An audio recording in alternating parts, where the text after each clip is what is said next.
ndakwifuriza rino jambo wemere kugendana na Yesu. Ibiri mwidamba, ibiri hasi, ibiri mukuzi hariya, ivyo utari kurabona, dufite Yesu. Haleluya. Ashobora kutubwira ngo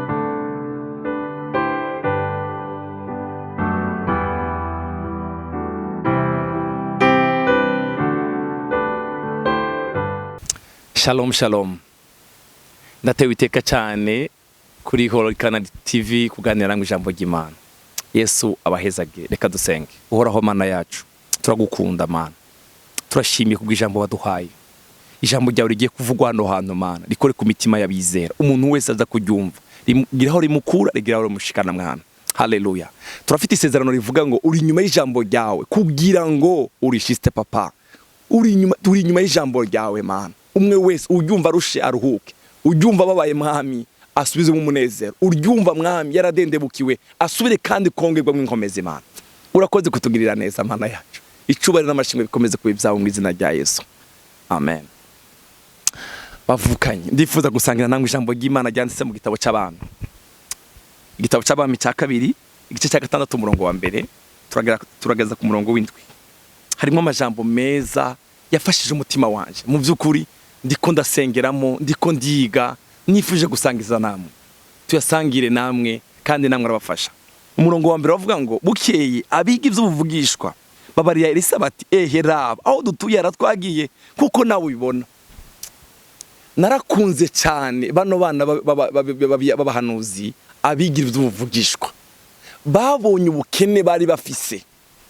Bamaze kububona babona yuko hari ico bategeza gukora kugira ngo bwa bukene bafise buhere. Bakoze iki? Baragiye inama, baravuga ngo aho dutuye haratwagiye. Reka ndakwifuriza rino jambo mu byukuri. Ahantu wowe wari utuye muri 2023 cyangwe muri iyi minsi tumaze kurangiza mu mwaka wa 2024, urashaka kuba ahantu wagiwe mu mwemu. Umuntu arashaka kuba yagiwe mu masengesho, ivyo gusenga bikanga, gusoma ijambo ry'Imana bikanga, ukabona ubuzima bwawe buragiwe. Reka ndakubwira inkuru nziza niyi. Haguruka. Aba bana bavugishwa baravuze ngo reka duhaguruke tuje kuri Yorodani kugira ngo duteme ibiti twiyagurire aho kuba. Kiri ngaha Yabesi yaravuze ngo Mana aho nduye haranagi, ndakwinginze nagurira. Aba bana bavugishwa bamaze guhuza inama, baravuga ngo reka tugende tuje kuri Yorodani cyo gutema ibiti. Umurongo wa 2 bavuga ngo none rero turakwinginze utureke tuje kuri Yorodani, umuntu wese yicira igiti twiyubakire aho kuba. Arabishura ati nuko nimugende. Babwira ndi basaba uruhusha Elisa, niwe wari umukuru, niwe wari umugisha wabo. Nimugende. Ntabwo ari Elisa babibabwiye, nibo babonye ubukene bafise. Ubukene ufise bwo mu mwemu. Ndakwinginze rino jambo ry'uyu munsi, haleluya, rigiraho rigukura. Ubwira Imana ngo aho ntuye haranyagiye Mana. Sinshobora kuba mu buzima senga iminota 10, iminota 2. Ubuzima butakunezereye Mana. Bwange uvuge ngo Mana ndakeneye kwagukirwa, ndakeneye kwegera imbere. Elisa arababwira ngo nimugende. Arabarayika baragenda. Umurongo wa 3 narawukunze cyane. Umwe muri bo agira icyiyumviro cyiza, aravuga ngo ndagusavye emera kujana natwe. Reka ndagusabe kino kintu muri no rugendo twatanguye rwa 2024, wemere utumire Yesu mugendane muri no rugendo mujane, emera tujane. Elisa ndiye ari kugenda gutema ibiti, mugabo umwe agira icyiyumviro cyiza, aramubwira ngo ndagusavye muri no tujane, wowe ntuteme ibiti, mugabo basi uhagarare iruhande yacu umurabe ivyo turiko turakora. Elisa aremera. Reka ndakwifurize gutumira Yesu mujane mu rugendo rwawe, ari mu kazi, ari mu rugo rwawe, ari mu bana, ikintu cyose wifuza gukora, hatumira Yesu, ubwire Yesu we ngwino uje imbere tujane. Haleluya. Umviriza rero umurongo wa 4. Nuko barajana bashyize kuri Yorodani batangura guhimbira ibiti. Maze umwe muri bo akiriko arace igiti, incabiti imwijikira mu mazi. Araboroga ati ewe njewe ndagowe, erega mugenzi yari intirano. Ndagowe yari intirano. Mureke mbabwira inkuru nziza niyi. kubera ko bari kumwe na Elisa. Hari igihe duhura n'ibibazo mu nzira mu rugendo turimo, ariko ko turi kumwe na Yesu mwami wacu. Umwe arakoma induru aramubwira mugenzi, ega ishoka inanayitiriye yari yabandi ntiyari gwanje. Elisa ngo kubera bari kumwe. Haleluya, ko turi kumwe na Yesu muri no rugendo. Oh haleluya. Hari ijambo rikunda cyane muri Yesaya rivuga ngo udusozi azodusena. Haleluya. Satani azimba ibinogo bazobifurira. Kubera iki turi kumwe n'umwami adukunda kuruta abandi bose.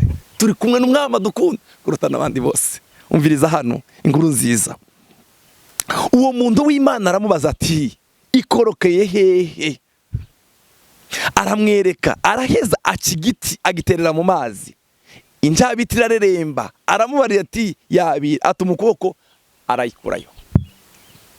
Yari mwumve namwe afata igiti mu bisanzwe ticoja ku mazi ngo kikure ishoka iri mu idamba. Ishoka yari mu idamba hasi. Ariko kubera ko yari kumwe na Elisa afata igiti ashira hejuru y'amazi. Ngo yashoka irareremba. Ngo abwira wa muntu ngo yitore. Reka ndakwifurije. Urashobora kuba mu buzima hari ibintu byabona byararerembye mu mazi hariya. Reka ndakubwira inkuru nziza niyi. Ko turi kumwe na Yesu mwami wacu. Kuye duhaye ijambo ryayo. Rirafise ubushobozi bwo kwinura yashoka ikareremba ukayitora. Ndakwifurize rino jambo. Wemere kugendana na Yesu. Ibiri mu idamba, ibiri hasi, ibiri mu hariya, ivyo utari kurabona, dufite Yesu. Haleluya. Ashobora kutubwira ngo tora ivyawe ko birareremba. Elisa yabwiye umuhungu yitore wewe nyine. Uyu muhungu yari mu marira, yari ko araboroga, yari ko aravuga ishoka ni yabane nayitiriye. Ariko kubera umwe muri bo yaregize icimviro ciza, akavuga ngo ingo tujane. Haleluya. Ko turi kumwe na Yesu ntitugira ubwoba, ntitwidodombe, ntitwidoge. Ikiri mu idamba kizavayo. Hari umunsi azokubwira ngo gitore. Reka ndagusengere nkubwira ngo icyawe kiri mu idamba, ko turi kumwe n'umwami wacu Yesu. Haleluya. Kiveyo ugitore. Ara ubuzima, ara amagara yawe, ari muryango wawe. Ikintu cyose ubona kiri mu idamba, ndakwifurije kino kintu. Ko turi kumwe na Yesu, tugira ubwoba. Ko turi kumwe na Yesu, ico kintu kiri mu idamba, Yesu azokubwira ngo gitore. Yesu aguha umugisha. Yesu akugirire neza. Petero yabwiye Yesu twakesheje ijoro ryose twabuze, ariko ko ari wowe ubivuze, ko ari ijambo ryawe ribivuze, reka tugende. Barobye ibirengeye kubera iki? Yesu yamubwiye ijambo. Natwe turafite ijambo rishobora kuzura, rishobora gukura ibyacu mu idamba. Ndakwifurije kugendana na Yesu. Ndakwifurije kugendana na Yesu. Umwaka wa 2024 Yesu agendane nawe.